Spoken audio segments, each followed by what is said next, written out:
Hello, next start करते हैं practical problem on combination. ठीक है, तो आई थिंक कम्बिनेशन के बारे में हम पहले सीख चुके हैं क्या होता है। ठीक है, कि अगर मुझे एन आर थिंग्स क्या करनी है, सिलेक्ट करनी है, चूज़ करनी है out of N things, then this is N C R, उसको हम बोलते हैं कम्बिनेशन। और इसका सिंपल सा फॉर्मूला होता है that is N factorial divide by R factorial into N minus R factorial. ठीक है, यानी मुझे आर चीज़ का सिलेक्शन करना है या चूज़ करनी है out of N things, then we can say combination of R things, sorry combination of N things taken R at a time. ठीक है, अभी हम बात करेंगे प्रैक्टिकल प्रॉब्लम्स में, जैसे हमने परमुटेशन की थी। ठीक है, तो इन दोनों में कम्बिनेशन और परमुटेशन में एक चीज़ मैंने आपको बताया कि आपको जो प्रॉब्लम आने वाली है वो यही आने वाली है कि मुझे आइडेंटिफाई करना थोड़ा सा मुश्किल हो जाता है बच्चों के लिए कि ये क्वेश्चन परमुटेशन का है कि कम्बिनेशन का है। ठीक है, तो सबसे बढ़िया चीज़ तो मैंने चैप्टर के इनिशियल स्टार्टिंग में आपको बोल दिया था कि अगर आपने थोड़ा सा फोकस रखा, थोड़ी सी ऑब्जर्वेशन आपकी अच्छी है, तो आपको ये प्रॉब्लम नहीं आएगी। पहली चीज़ तो ये। ठीक है, फिर भी कुछ बच्चों को अगर प्रॉब्लम आ रही है तो उन चीज़ों के लिए हमारे पास कुछ चीज़ें होती है। जैसे परमुटेशन में आपने सुना होगा, या तो परमुटेशन वर्ड डायरेक्टली मुझे कि प्रमोट 4 थिंग्स। ठीक है, तो ठीक है, प्रमोट मतलब अरेंज करना है। ठीक है, तो अरेंज करना है, परमुटेशन वर्ड खुद मिल जाए तो परमुटेशन करना ही करना है। अदरवाइज मेरे पास एक वर्ड होता है अरेंजमेंट, ये भी आपने सुना होगा, यानी अरेंज से रिलेटेड कुछ भी चीज़ मिले, अरेंजमेंट, अरेंज करो। ठीक है, अरेंज्ड। ठीक है, तो इसका मतलब वहाँ पे भी मुझे क्या करना होता है, परमुटेशन की बात चल रही होती है। ठीक है, नेक्स्ट क्या होता है, एक वर्ड मिलता है फॉर्म्ड, मुझे मिल जाता है कि form 4 digit number out of 10 digit. ठीक है, उस last digit is an odd number और whatever the condition is given. ठीक है, या फिर आपको मिल सकता है एक और वर्ड दैट इज कंस्ट्रक्टिव, जैसे एक टेलीफोन वाला क्वेश्चन किया था जहाँ पे आपको मिला था कि कंस्ट्रक्टिव 5 डिजिट टेलीफोन नंबर। ठीक है, उस फर्स्ट 2 डिजिट इज 6 7। ठीक है, and repetition is not allowed. ठीक है, रिपीटेशन अलाउ हो या ना अलाउ वो अदर मैटर होता है, बट ये कुछ ऐसे वर्ड्स होते हैं जहाँ पे मुझे परमुटेशन ही करना होता है। ठीक है, क्या करना होता है, परमुटेशन ही करना होता है, बाकी आपकी ऑब्जर्वेशंस पे है। ठीक है, जैसे आपको अगर कुछ परमुटेशन के क्वेश्चन थोड़े दिमाग में होंगे एक दो, ठीक है, तो वहाँ पे मुझे साफ साफ पता लगता है। ठीक है, जैसे हमने किया था कि in how many ways can 6 children stand in a Q, 6 बच्चों को मुझे एक लाइन में खड़ा करना है। क्या सिलेक्शन की बात आ रही है वहाँ पे, मैंने पहले ही सिलेक्ट कर रखे, 6 बच्चे हैं मेरे पास, उनको मुझे एक लाइन में क्या करना है, अरेंज करना है, स्टैंड करना है, खड़ा करना है। ठीक है, तो मैटर करेगा ऑर्डर, उनका ऑर्डर मैटर कर रहा है, इसका मतलब मैं परमुटेशन कर रहा हूँ। जहाँ ऑर्डर मैटर नहीं करेगा वहाँ मैं कम्बिनेशन यानी मैं सिलेक्ट कर रहा हूँ जस्ट। ठीक है, जहाँ पे बात ये होगी, इट मीन्स इसी को अगर मैं ऐसे बोलता कि in how many ways can 6 children stand in a queue taken 3 at a time, मुझे 3 ही एक ही बार में लेने, तो अब मुझे 6 में से 3 को सिलेक्ट करना है, फिर उनको अरेंज भी करना है, दो चीज़ें साथ में होगी, मतलब अल्टीमेटली परमुटेशन ही हो रहा है। 6p3 कर दो या 6c3 देन 3 फैक्टोरियल वे से मैं उनको अरेंज कर सकता हूँ, तो वो चीज़ें हम पहले सीख चुके हैं। ठीक है, तो ये चीज़ ध्यान रखना। ठीक है, तो थोड़ा सा ऑब्जर्वेशन अगर फोकस थोड़ा ठीक है तो आपको समझ में आएगा कि मुझे इसमें कम्बिनेशन का लगाना है। हम मिक्सअप ऑफ क्वेश्चंस भी करेंगे जहाँ पे मुझे नहीं पता होगा कि ये परमुटेशन का है कम्बिनेशन का, फिर हम आइडेंटिफाई करेंगे दोनों को कि ये परमुटेशन का होना चाहिए कि कम्बिनेशन का होना चाहिए, फिर हम उसको सॉल्व करेंगे। ठीक है, तो अभी हम बात करते हैं कम्बिनेशन की। तो परमुटेशन का मैंने बता दिया वर्ड्स। अब कम्बिनेशन में क्या मिलेगा आपको, सिलेक्शन वर्ड मिलेगा या फिर मिलेगा कि चूज करो। ठीक है, इन दोनों में से कोई एक वर्ड आपको 100 नहीं बोल सकते, 99% मिलेगा। ठीक है, 1% चांसेस है कि आपको ये वर्ड्स नहीं मिले। जहाँ ये वर्ड्स नहीं मिलेंगे कोई बात नहीं। ठीक है, जब नहीं मिलेंगे तो वहाँ पे हमारी ऑब्जर्वेशंस काम आएगी, वो तो फाइनल है कि कॉन्सेप्ट अगर आपको समझ में आ गया है ठीक है, तो फिर वो होगा। ठीक है, बट 99% सिलेक्शन और चूज वर्ड आपको क्या होगा, मिल जाएगा। अब चूज ये बोलते चूजन मिल जाए तो सर ये तो चूज तो नहीं मिला।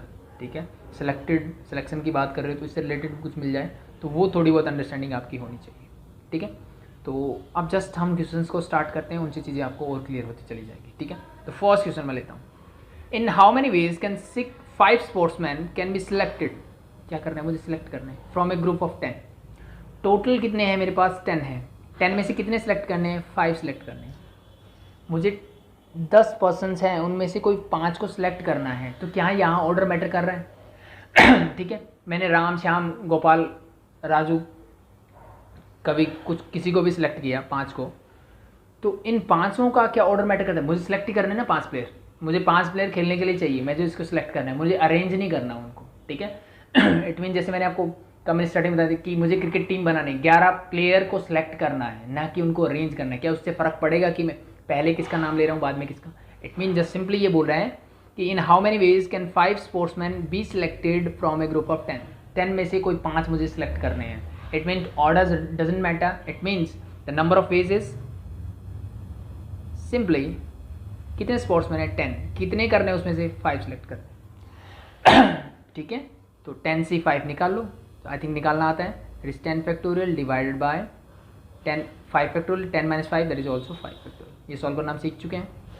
ऊपर करोगे 5 तक ओपन, तो 10 into 9 8 7 6 into 5 factorial divide bye 5, एक 5 को खोल लेता हूँ, तो 5 4 3 2 1 इंटू 5 फैक्टोरियल। अब इस 5 फैक्टोरियल से ये कैंसिल आउट हो जाएगा, बाकी को कर लो सिंप्लीफाई। तो देखो क्या होगा, 4 2 जा 8, कुछ 5 2 जा 10 करेंगे। 10 की मल्टीप्लाई आसानी से हो सकती है भाई, क्यों इसको छोटा कर रहा है? ठीक है, 3 3 जा, ठीक है। अब नहीं हो रहा तो इसको कर दो कैंसिल आउट 2 से। बाकी की कर लो मल्टीप्लाई, 7 6 जा 42, 3 2 जा 6, 6 2 जा 12, carry 1, that is 252 is your answer for this. It means total number of ways are 252। ठीक है, जैसे मैंने आपको बताया वैसे भी मुझे पता लग रहा है सेलेक्ट करने, तो ये सेलेक्ट वर्ड ही बता दिया कि मुझे यहाँ कॉम्बिनेशन का यूज हो। ठीक है, नेक्स्ट बढ़ते हैं। देखो इसी टाइप सेम टाइप 1 क्वेश्चन आपके। How many different kinds of return ticket must be prepared for a railway line with 16 station. Total station कितने हैं मेरे पास? 16 स्टेशन है। यहाँ से मुझे क्या करना है? रिटर्न टिकट बनाने। ठीक है, how many different kinds of return tickets. It mean simple सा कॉन्सेप्ट ये है कि मान लो एक स्टेशन ए है एक स्टेशन बी है, मैं ए टू बी गया और फिर बी से रिटर्न आया ए पे। ठीक है, तो ये वाली टिकट करनी है मुझे, ये वाली नहीं बनानी। तो अल्टीमेटली इसने ये बोल दिया कि भाई ए टू बी बोलो या बी टू ए बोलो, वो एक ही बात है। अगर मैंने इनमें से कोई 2 स्टेशन क्या किए, चूज़ किए, लेट बी मैंने सी और डी कर लिया, मान लो 2 स्टेशन ये चूज़ कर लिए। ठीक है, तो मुझे इसका रिटर्न टिकट चाहिए। इसका मतलब चाहे आप डी से सी जाओ फिर यहाँ से रिटर्न टिकट ले लो, ठीक है, या सी से डी जाओ वहाँ का रिटर्न टिकट ले लो, तो बात एक ही होगी। इसका मतलब क्या है, मुझे कोई भी 2, देखो यहाँ पे अगर मैं इसको ध्यान से देखूँ तो इस क्वेश्चन में कहीं पे भी आपको ना तो चूज वर्ड मिलेगा ना ही सिलेक्ट मिलेगा। How many different kinds of return ticket must be prepared for a railway line with 16 station. Total station कितने हैं? 16। कितने चूज़ करने? क्योंकि टिकट मुझे क्या चाहिए, मिनिमम 2 स्टेशन के बीच में चाहिए। ठीक है, टिकट मेरी किसके बीच में होगी? मिनिमम 2 स्टेशन के बीच में होगी। ठीक है, इसका मतलब मुझे 16 में से क्या करने हैं? सिर्फ 2 स्टेशन को चूज़ करना है। ठीक है, तो जस्ट बस वही काम करते हैं। In total number of ways क्या होंगे? Number of ways, total station 16, we have to choose only 2। हम क्या चूज़ करना है? सिर्फ 2 चूज़ करना है। ठीक है, मीन्स यहाँ पे ऑर्डर मैटर नहीं करेगा। ठीक है, तो just solve this, you get 16 × 2। अब देखो इसको सॉल्व करना हमने सीख चुका है। नीचे 2 है तो 16 को 2 तक एक्सपेंड करेंगे और नीचे 2 फैक्टोरियल लेते हैं। 2 फैक्टोरियल क्या होता है? 2। सिंप्लीफाई कर लेते हैं, 8 जा 15, 8 जा 120। That's your answer. ठीक है भाई, अगर मैं सिंपली बोलता कि how many different kinds of, return को हटा दो यहाँ से, tickets must be prepared for railway line with 16 station. मेरे पास 16 स्टेशन है, उनके बीच में कितनी टिकट प्रिपेयर की जा सकती है? रिटर्न टिकट की बात नहीं कर रहा मैं, टिकट्स की बात कर रहा हूँ। तो अब यहाँ पे 2 अलग अलग चीज़ें होंगी कि मैं ए टू बी जाऊँगा तो एक अलग टिकट होगी और बी टू ए आने में अलग टिकट होगी। ठीक है, आई बात सामने? ठीक है, क्योंकि मैं यहाँ से डिपार्चर होऊंगा और यहाँ पे अराइव करूँगा, लेकिन in case of B to A यहाँ पे मैटर अलग अलग हो जाएगा। ठीक है, बट इन केस ऑफ जब मुझे रिटर्न टिकट करनी थी तब क्या था, मुझे सिर्फ सेलेक्ट करना था, मैं ऑर्डर मैटर नहीं कर रहा था। यहाँ ऑर्डर मैटर कर रहा है, तो अगर मैं इस रिटर्न वर्ड को यहाँ से हटाता तो उस कंडीशन में मुझे क्या निकालना पड़ता? 16P2 निकालना पड़ता, कि इससे मेरा आंसर मिलता मुझे। ठीक है, तो that is the difference between combination and permutation, यानी मुझे चीज़ें अरेंज करनी है या मुझे चीज़ें सेलेक्ट करनी है। ठीक है, तो वो चीज़ें आप कैसे जान सकते हो? सिंपली अगर मैं इनको ध्यान से थोड़ी सी ऑब्जर्वेशन से पढ़ूंगा क्वेश्चन को तो मुझे पता लग जाएगा क्या होगा। ठीक है, इसने सिर्फ क्या बोला, मुझे सिर्फ रिटर्न टिकट चाहिए, वापसी की टिकट चाहिए। ठीक है, तो वो मैटर नहीं करता कि आप ए टू बी हो या बी टू ए हो। ठीक है, अगर आपने ए टू बी चूज़ किया, आपकी रिटर्न टिकट क्या होगी? बी टू ए की। ठीक है, तो वो फ़र्क नहीं पड़ेगा, हो जाएगा ठीक, इट्स ओके। आगे बढ़ते हैं, देखो next 12 person meet in a room and each shake hands with all the others, find the number of handshakes, ठीक है। तो अब देखो टोटल कितने पर्सन है, 12 पर्सन आ गए एक रूम में वो मिलते हैं 12 पर्सन से, और वो क्या करते हैं, हैंडशेक करते हैं, हाथ मिलाते हैं। तो find the number of handshakes, कितने टोटल नंबर ऑफ हैंडशेक्स होंगे वहाँ पे, वो मुझे फाइंड आउट करना है, ठीक है। तो मान लो फिर से मैं वही लेता हूँ कि मैंने 2 पर्सन चूज किए, ए और बी। अब इसने हाथ बढ़ाया, इसने हाथ बढ़ाया, इनके हैंडशेक हो गया। अगर मैं चूज करता हूँ बी को पहले, ए को बाद में, और दोनों ने हैंडशेक किया, ये क्या है, दोनों बातें अलग अलग हैं या सेम है, ठीक है। तो आई थिंक ये दोनों बातें क्या होगी मेरी, सेम ही होगी, ठीक है, क्योंकि 2 पर्सन ही हैंडशेक करेंगे, ठीक है। अब बी ए के साथ हैंडशेक कर रहे हैं, ए बी के साथ हैंडशेक कर रहे हैं, दोनों एक ही बातें। आई थिंक आपने देखा होगा कि आप अपने फ्रेंड के साथ हैंडशेक करो, आपने पहले हाथ बढ़ाया, उसने हाथ बढ़ाया, मैटर नहीं करता है। अल्टीमेटली जब दोनों हाथ मिलाओगे, हाथ हैंडशेक करोगे, तभी वो होगा। तो दोनों पर्सन चाहिए, 2 चूज करने हैं मुझे, पहले या बाद से कोई फ़र्क नहीं पड़ रहा। इट मीन्स अब देखो यहाँ पे भी वर्ड मेरा चूज और सिलेक्ट नहीं है, बट मुझे इसका कॉन्सेप्ट समझ में आना चाहिए कि ये क्या बोल रहा है। इसका मतलब सिंपल सा है कि that is answer is 12C2 ठीक है, यानी 12C2 total number of handshakes are 12C2। इसको सॉल्व करना चाहो तो कर सकते हो, क्या करोगे, 12 into 11 that is divide by 2, 6 eight mean 66 handshakes आते हैं। आई थिंक सॉल्व करना आता होगा भाई, नहीं आता तो लास्ट लेक्चर देखो, ठीक है। नेक्स्ट, ये आपके टाइप 2 क्वेश्चन बोल सकते हो आप, परमुटेशन में टाइप 2 क्या बोला, in how many ways can a party of 4 be selected out of 9 if one man is always to be included. इसने क्या बोला, इसने ये बोला भाई, देखो एक तो वर्ड आ गया सिलेक्टेड, इसका मतलब कॉम्बिनेशन होगा, ये चीज़ तो मुझे समझ में आ गई, ठीक है। लेकिन इसमें कुछ कंडीशन है, पहले वाले से थोड़ा अलग है ये इसलिए मैंने इसको बोला टाइप 2। क्या अलग है वो देखो, इसने बोला हाउ मेनी वेज के party of 4 be selected, total number of person कितने, 4 की एक पार्टी मुझे सिलेक्ट करनी है आउट ऑफ 9। यानी मान लो मेरे टोटल क्या है, 9 फ्रेंड्स हैं हम, और उसमें से मैं सिर्फ 4 को ही पार्टी देना चाह रहा हूँ, ठीक है। तो वो 4 किस वे में मैं सेलेक्ट कर सकता हूँ, if one man is always to be included, यानी भाई मैं पार्टी दे रहा हूँ तो मैं तो जाऊँगा ही जाऊँगा पार्टी में, यहाँ पे वो बात हो गई। तो एक तो आदमी 100% श्योर है कि वो इंक्लूड होगा ही होगा, जाएगा ही जाएगा ठीक है। इसका मतलब क्या है, बाकी कितने बचे, मेरे पास टोटल 4 थे जो सिलेक्ट करने थे, एक तो कन्फर्म्ड है, मैं तो जाऊँगा ही जाऊँगा, तो -1 अगर कर दूँ, एक तो सिलेक्ट है, तो बाकी कितने सिलेक्ट करने हैं मुझे, 3, और जो टोटल 9 थे उनमें से भी तो एक में कम हो गया, तो कितने बचे, 8। यानी अब 8 में से मुझे 3 सिलेक्ट करने हैं। आई थिंक चीज़ समझ में आई, ठीक है। तो ये नेक्स्ट टाइप ऑफ क्वेश्चन है। यहाँ पे क्या कर रहे हैं हम, जब कोई पर्टिकुलर पर्सन क्या होता है, इंक्लूड होता है, ठीक है, कि एक पर्सन तो उस पार्टी में या सिलेक्शन में इंक्लूड है ही है, ठीक है। टोटल फ्रेंड्स हम कितने हैं, 9, पार्टी में कितने जाएंगे, 4, मैं पार्टी दे रहा हूँ तो मैं तो जाऊँगा ही जाऊँगा, तो मेरे सिलेक्शन की तो बात ही नहीं उठती कि मुझे सिलेक्ट करोगे कि नहीं करोगे, मैं तो 100% जाऊँगा। तो टोटल 4 ही जाने थे, उनमें से मैं कंफर्म्ड हूँ, तो बाकी कितने फ्रेंड्स को बुलाना है मुझे, only 3 friends.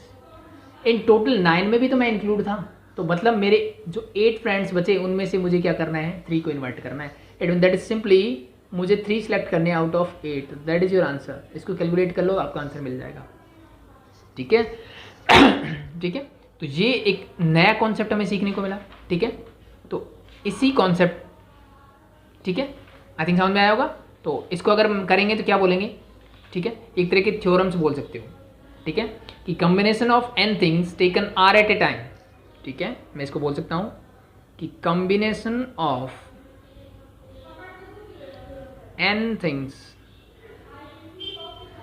Taken r at a time, at a time.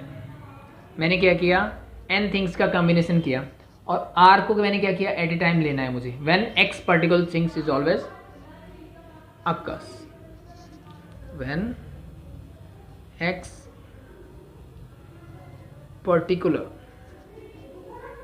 things are always occurs, ठीक है। यानी कुछ चीज़ें ऐसी है जो 100% होगी, जैसे मैंने इसमें बोला कि कि एक फ्रेंड तो हमेशा इंक्लूड होगा, one of man is always to be included, तो वो होगा। तो इसके लिए फॉर्मूला क्या होता है, that is simply n minus x, यानी जो include C N minus R minus x, तो that is your formula for this. यानी कुछ अगर पर्टिकुलर पर्सन जो इंक्लूड हो रहे हैं मेरे, ठीक है, कुछ पर्टिकुलर पर्सन हैं जो इंक्लूड हो रहे हैं, तो उनको मुझे सिलेक्ट नहीं करना, वो तो आएंगे ही आएंगे, ठीक है। तो टोटल में से वो मैंने माइनस कर दिया, यानी इसी को ऑब्जर्व करूँ तो टोटल मेरे पास 9 थे, 1 जो है इंक्लूड हो रहा था हमेशा। सी 3 टोटल मुझे सिलेक्ट करने थे, उनमें से एक तो पर्टिकुलर आएगा ही आएगा, ठीक है। सॉरी 4 मुझे टोटल सेलेक्ट करने थे, 4 टोटल सेलेक्ट करने थे, एक पर्टिकुलर पर्सन इंक्लूड होना ही होना है। तो that is your formula for this, ठीक है। आई थिंक दोनों चीज़ें सेम है, ठीक है। It mean this is the combination of n things taken r at a time when x particular things always occurs, ठीक है, n particular things always occurs, तो कुछ होगी।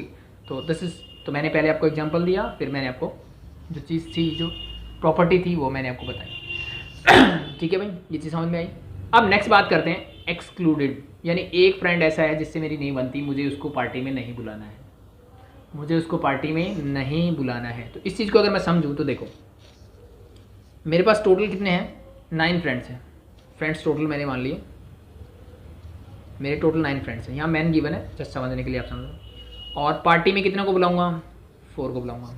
अब एक ऐसा है जिससे मेरी नहीं बनती भाई, इसको तो पार्टी नहीं दूंगा मैं, ठीक है, यानी वो सिलेक्शन से बाहर हो गया, इसको नहीं बुलाना भाई। तो टोटल 9 थे, उसमें से एक मेरा बाहर हो गया, तो बाकी मेरे पास कितने बचे, 8।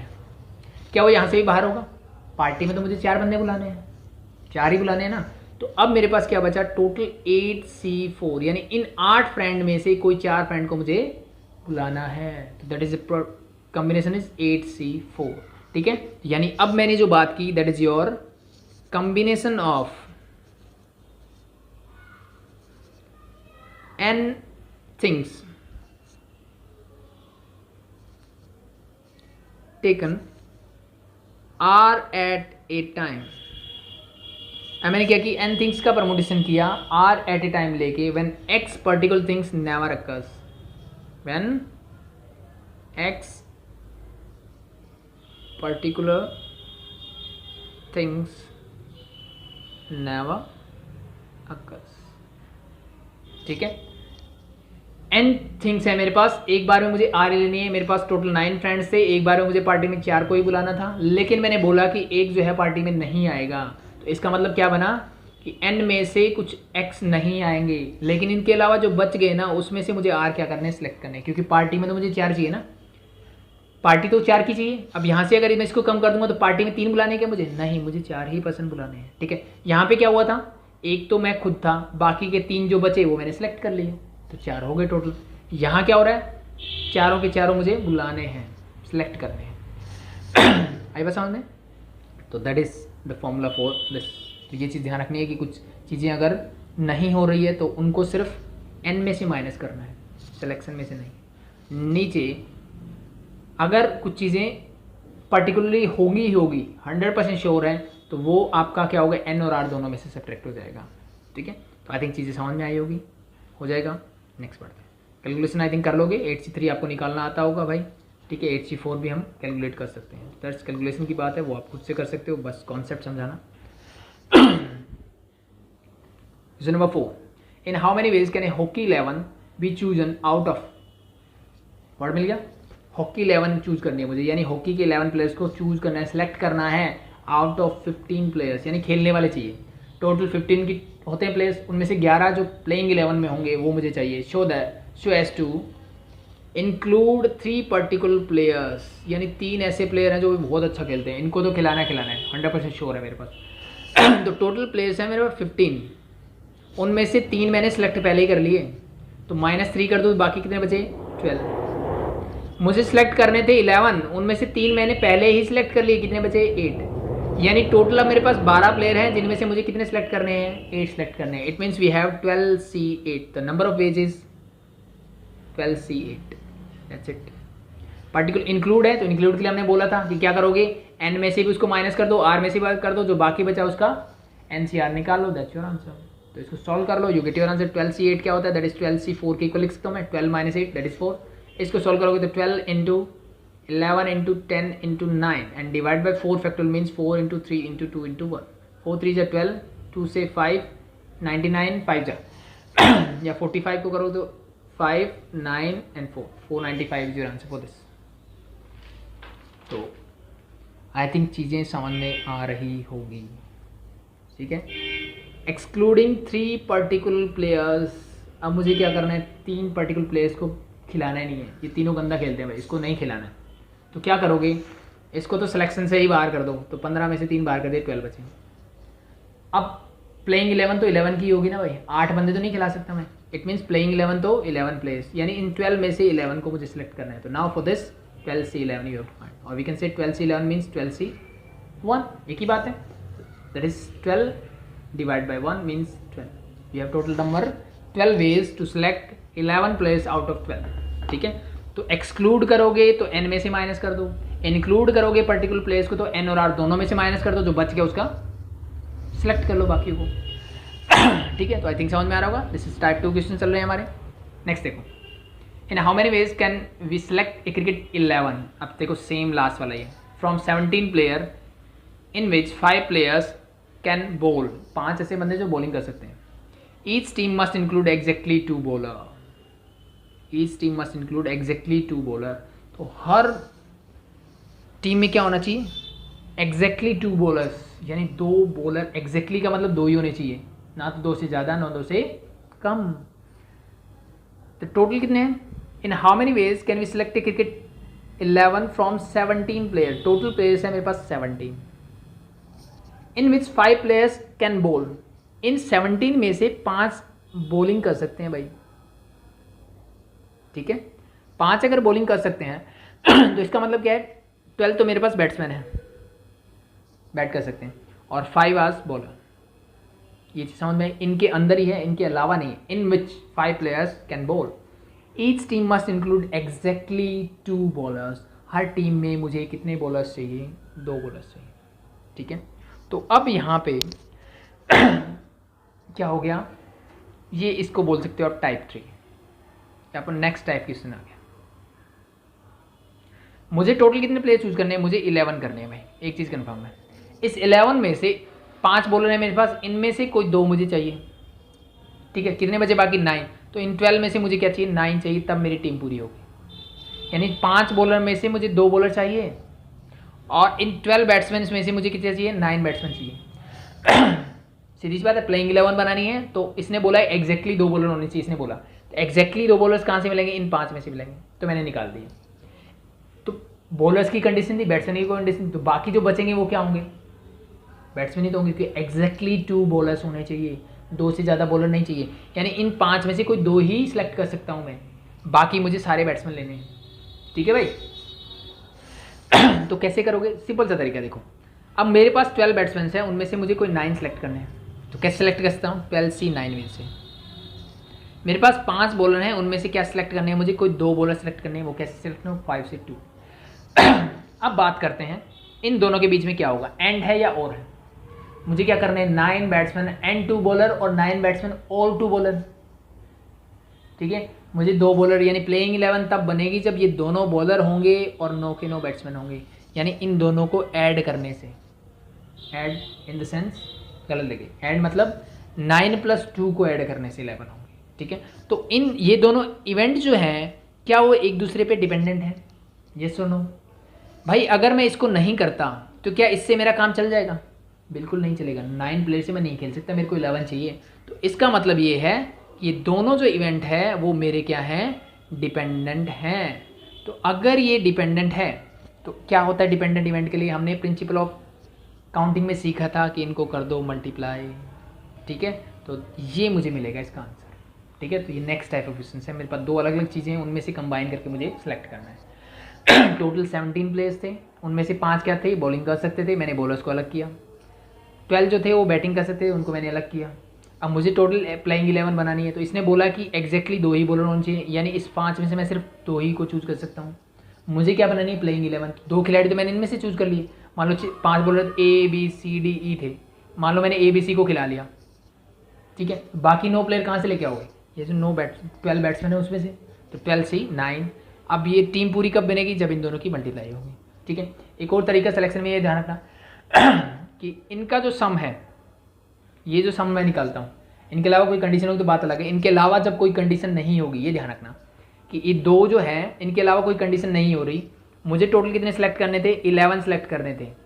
अब नीचे वालों का सम देखो, अगर इन दोनों को मिलाने से सम 11 हो रहा है तो फिर होगा मल्टीप्लाई। अगर ये 11 अकेले से ही हो जाता, कुछ कंडीशन ऐसी मिलेगी, तब मैं इनके बीच में क्या करता, और वाली कंडीशन आती है। ये याद करने का तरीका है, कॉन्सेप्ट मैंने आपको पहले बता दिया कि डिपेंडेंट इवेंट है तो मल्टीप्लाई होता है। डिपेंडेंट और इंडिपेंडेंट का पता कैसे लगेगा, उसका लगाने का सिंपल सा तरीका होता है, ये नीचे वाला नंबर देख लिया करो, मुझे कितने सेलेक्ट करने हैं, टोटल 11। इन दोनों को ऐड करने से क्या 11 बनता है, यहाँ बिल्कुल बनता है। इसका मतलब इन दोनों के, ये डिपेंडेंट इवेंट है, इन दोनों को मल्टीप्लाई कर दो। कुछ कंडीशन आपको ऐसी मिलेगी, मान लो यहाँ पे भी 11 होते, यहाँ पे भी 11 होते अगर, तो उस कंडीशन में क्या होता, फिर ये बीच में प्लस का साइन आता। ठीक है, यहाँ पे 11 पॉसिबल नहीं, मुझे भी पता है, लेकिन अगर ऐसा होता तो की बात मैं बता रहा हूँ। ठीक है भाई, हो जाएगा। तो बस इसको सॉल्व करना है। ठीक है, तो टोटल नंबर ऑफ वेज क्या होंगे, ठीक है, आई थिंक वो चीज़ आप लिख सकते हो कि number of ways of selecting 2 bowlers out of 5 is 5c2, number of selecting 9 batsmen out of 12 batsmen is this. Now the total number of ways is this into this, so you have to just solve this. 12c9 को मैं लिख सकता हूँ 12c3।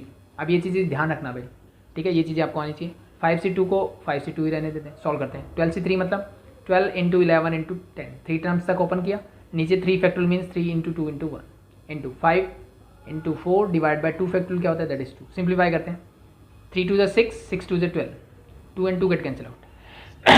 तो 5 4 20, 20 into 11 that is your 220 और 1 0 ये, it means 2200 ways are there to select them. ठीक है भाई, आई थिंक सिंपल है। तो that is your answer for question number 7। Next देखो। अब यहाँ पे भी नेक्स्ट टाइप ऑफ बोल सकते हो आप, आइडेंटिकल चीज़ों की बात होगी। In how many ways can 4 identical white balls and 6 identical black balls be arranged in a row so that no white balls are together?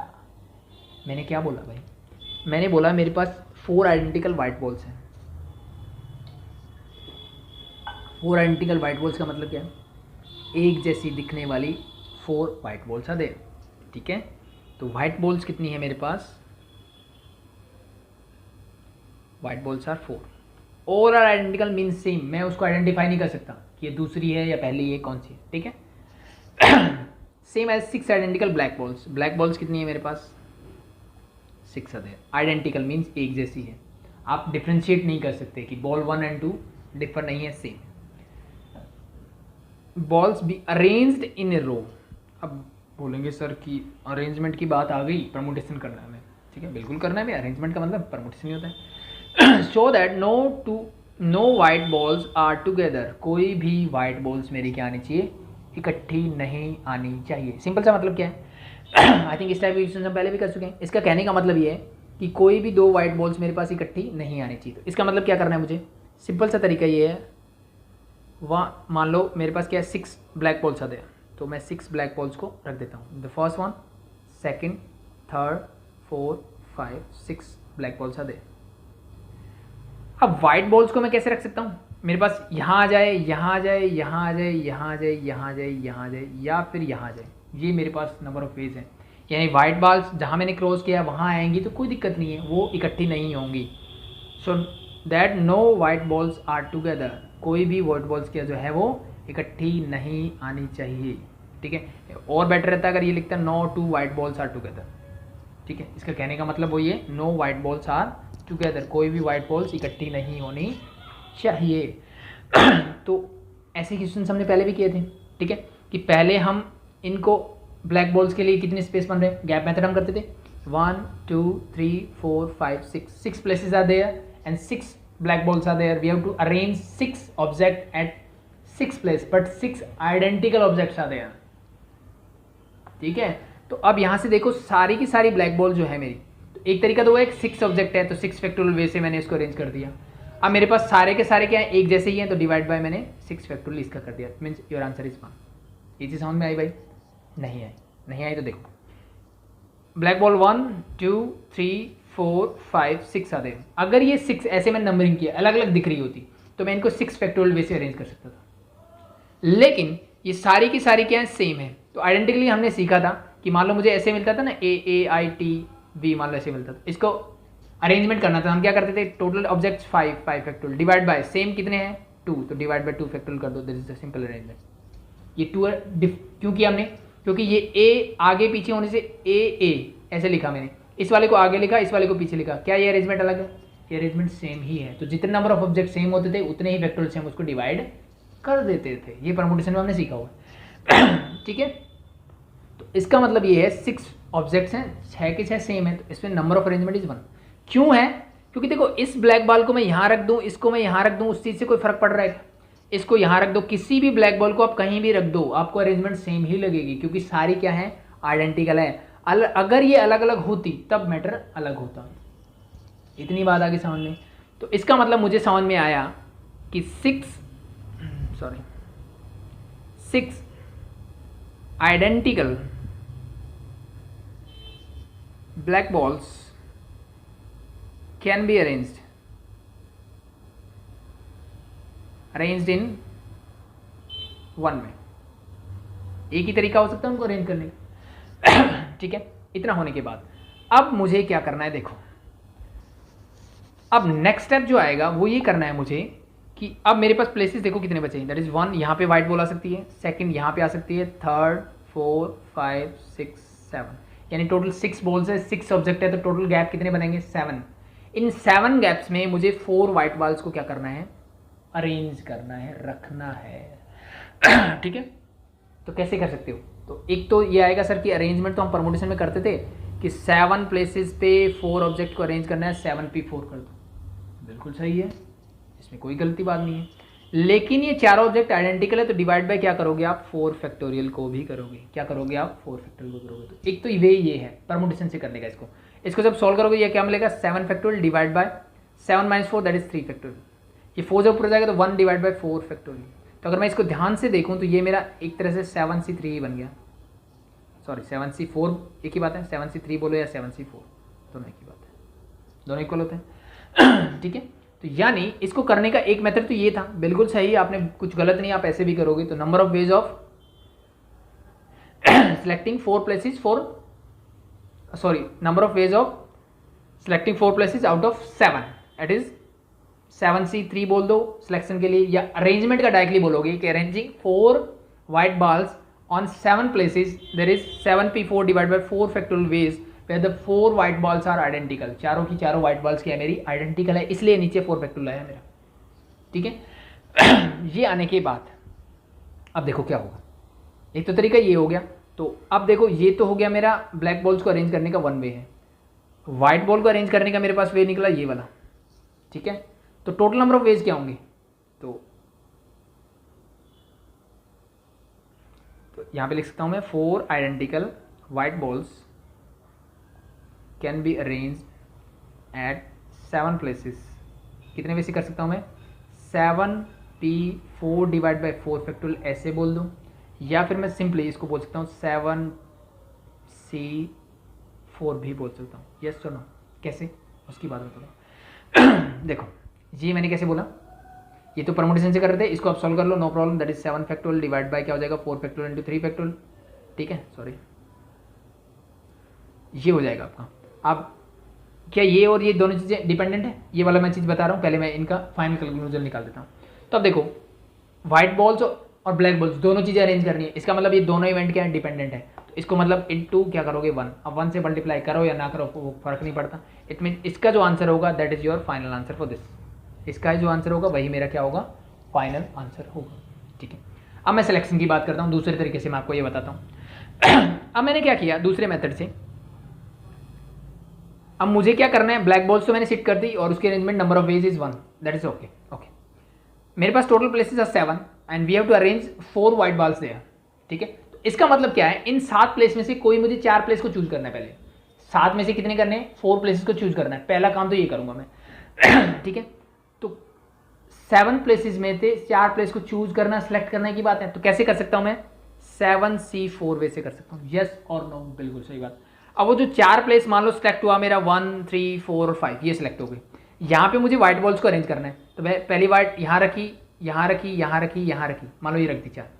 अब इनकी नंबर ऑफ अरेंजमेंट, ये तो मैंने सिलेक्ट किया 4 प्लेस को सिलेक्ट, यहाँ पे जब अरेंज करने जाऊँगा 4 वाइट बॉल्स को, तो उसके नंबर ऑफ वेज क्या होंगे भाई, चारों आइडेंटिकल है, तो उससे फर्क पड़ेगा कि ये इधर जाए या ये इधर जाए, कोई फर्क नहीं पड़ने वाला।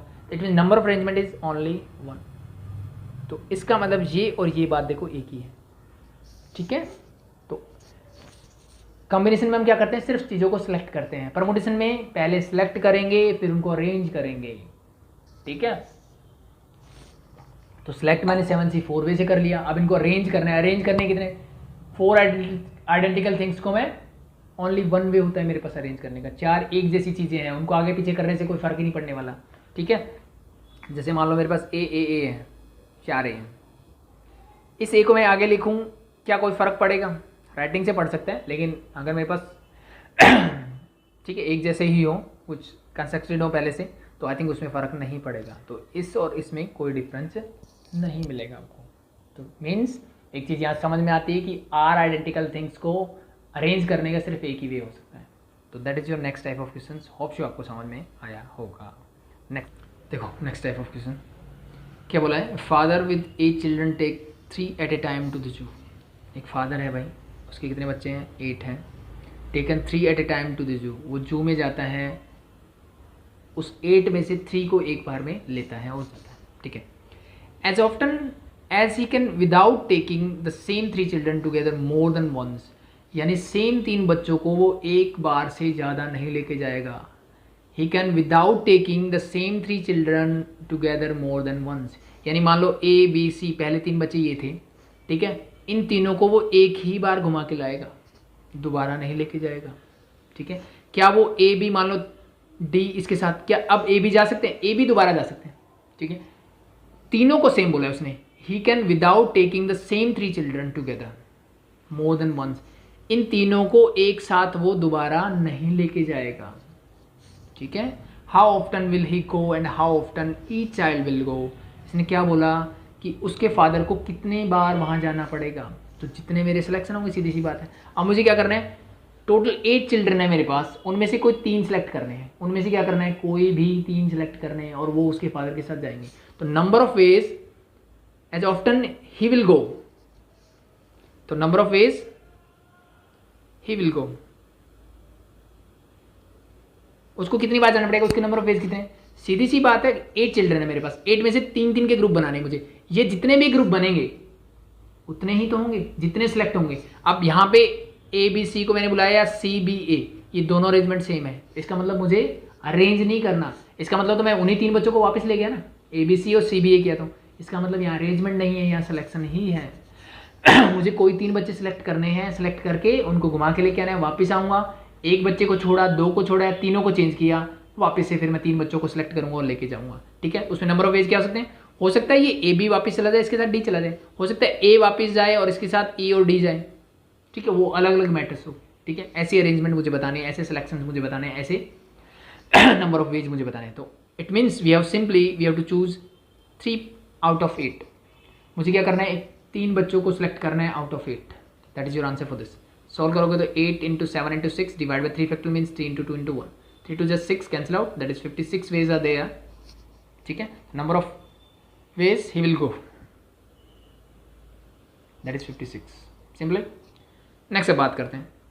अब इसने क्या बोला, how often each child will go, हर बच्चा कितनी बार जाएगा। जैसे मैंने आपको बताया कि अब ए है, अब ए कितनी बार जा सकते हैं, सीधी सी बात है, वो डिपेंड करता है इसके साथ वाले 2, सेम 3 नहीं जाएंगे। मान लो एक बार में ए बी सी गए, हो सकता है यहाँ ए बी जाएँ और सी के बजाय डी जाए, हो सकता है यहाँ सी जाए और यहाँ पे मान लो डी जाए, ठीक है। तो ये देखो सारी अरेंजमेंट अलग अलग है, ठीक है, बट ए को मैंने फिक्स कर दिया कि ए तो जाएगा जाएगा, यानी अब मेरी वो कंडीशन आ गई जब x particular persons are included, ठीक है, x particular things are occurs, यानी एक बच्चा तो जाएगा ही जाएगा, कितनी बार जाएगा वही तो पूछा है। तो मैंने अगर फिक्स कर दिया कि एक बच्चा ए जो है वो तो 100% जाएगा, तो इसका मतलब टोटल मेरे पास 8 चिल्ड्रन थे, उनमें से एक तो जाएगा ही जाएगा, तो बाकी कितने बचे, 7। एक जाएगा जाएगा तो टोटल कितने लेके जाने, 3, उनमें से एक मैंने कम कर दिया, कितने बचे, 2, यानी 7 में से सिर्फ मुझे 2 बच्चे ऐसे देखने हैं जो सिलेक्ट करने हैं, एक तो पर्टिकुलर जाएगा जाएगा। 10 calculate this, you get this, 7 into 6 divide by 2 into 1, 2 3 जा 7 3 जा 21, that is your answer for this. ठीक है। तो होप सो चीज़ें समझ में आ रही होगी, ठीक है, आसान है, ठीक है, ठीक है। तो अब आगे आप कर सकते हो कि कुछ क्वेश्चन फिर से ट्राई कर सकते हो, ठीक है। 12-13 क्वेश्चन तक अगर आप पहुंच गए हो तो उसके बाद जस्ट प्रैक्टिस बचती है, ठीक है। तो आपको बहुत सारे 20-22 क्वेश्चन करवाऊंगा यहाँ पे, तो इनफ प्रैक्टिस आपकी हो जाएगी। नेक्स्ट स्टार्ट करते हैं। Committee is to be consist of 4 man and 3 women. एक कमेटी बनानी है मुझे भाई, किसकी? 4 मैन और 3 वोमेन्स की, ठीक है। How many different committees are possible if 7 man and 5 womens are eligible. तो ये मेरा किस टाइप का क्वेश्चन है, ये जो मैंने ये वाला किया था सेम ऐसे आइडेंटिकल बॉल्स वाला, बट थोड़ा यहाँ पे आइडेंटिकल नहीं है। अब मैन वोमेन को मैं आइडेंटिफाई कर सकता हूँ, वो डिफरेंट होते हैं, ठीक है। 4 मैन्स एंड 3 वोमेन्स आ देगा। एक कमेटी मुझे बनानी है out of 7 man and 5 women's of 4 man and 3 women. इसका मतलब सिंपल सा मुझे एक क्या बोला है, टोटल मैन्स आर, तो मैं बोल सकता हूँ नंबर ऑफ एज और number of committees, different committees. Total 7 man है, कितने सेलेक्ट करने हैं उसमें से? 4 मैंने आज सेलेक्ट, 4C4, ठीक है। अब कमेटी में मैटर नहीं करता ना कि राम पहले आएगा कि श्याम पहले आएगा, ठीक है। मुझे 4 बंदों को सेलेक्ट करना है। Same as it is 5 womens में से कितने सेलेक्ट करनी है? 3 वोमेन्स है, तो 5C3। अब कमेटी किसकी बनानी थी? 4 मैन एंड 3 वोमेन। इसका मतलब उस कमेटी में 4 मैन्स एंड 3 वोमेन्स होने ही होने चाहिए। इसका मतलब क्या होगा? मल्टीप्लाई। ये दोनों इवेंट्स क्या है? डिपेंडेंट हैं, ठीक है। तो just multiply them, you get your answer. तो बस इसको सॉल्व करना है। आई थिंक सॉल्व करने में आपको प्रॉब्लम नहीं आनी चाहिए। कर सकते हो सॉल्व, ठीक है। नहीं कर सकते तो देखो कर लेते हैं। 7C4 को मैं 7C3 भी लिख सकता हूँ, दैट इज 5C3 को मैं 5C2 लिख सकता हूँ। ये चीज़ समझ में आती है। 7 - 4 3, 5 - 3 दैट इज 2 लिख सकता हूँ वैसे में। इसको सॉल्व करेंगे तो यू गेट 7 × 6 × 5 डिवाइडेड बाय, नीचे होना चाहिए 3 फैक्टोरियल मीन्स 3 × 2 × 1 × 5C2 मीन्स 5 × 4, नीचे 2 है तो 2 times, and 2 factorial means 2 × 1। Simplify करते हैं, 3 × 2 = 6, 5 एंड 2 × 2 = 4, 5 × 2 = 10, तो 1 तो 0 ही आ गया। 7 5 = 35, 350 वेज आ देयर टोटल क्या हो गया? 350 वेज, दैट्स इट। तो होप सो आपको चीज़ें समझ में आ रही होंगी, ठीक है। तो नेक्स्ट टाइप ऑफ क्वेश्चंस देखेंगे हम नेक्स्ट लेक्चर में। आई थिंक आज के लिए इतना इनफ है, ठीक है। नेक्स्ट हम एटलीस्ट वाले क्वेश्चंस को स्टार्ट करेंगे, ठीक है। तो आई थिंक आज के लिए इतना इनफ है। प्रैक्टिस कीजिए अच्छे से, ठीक है। जो भी नहीं आता डाउट आप कमेंट्स कर सकते हैं, और नेक्स्ट लेक्चर में हम नेक्स्ट टाइप ऑफ क्वेश्चंस देखेंगे, ठीक है। तो वहाँ पे भी हम मीन्स 9-10 क्वेश्चन यहाँ पे हो गए हैं, ठीक है। और टोटली 12-13 क्वेश्चन हम नेक्स्ट लेक्चर में भी देखेंगे, ठीक है। थोड़ी सी एडवांस होंगे, थोड़ा लेवल अप हो जाएगा, ठीक है। बट इतनी चीज़ें समझ में आई तो बहुत अच्छी बात है। आगे बढ़ेंगे कल नेक्स्ट लेक्चर में। अभी के लिए थैंक यू।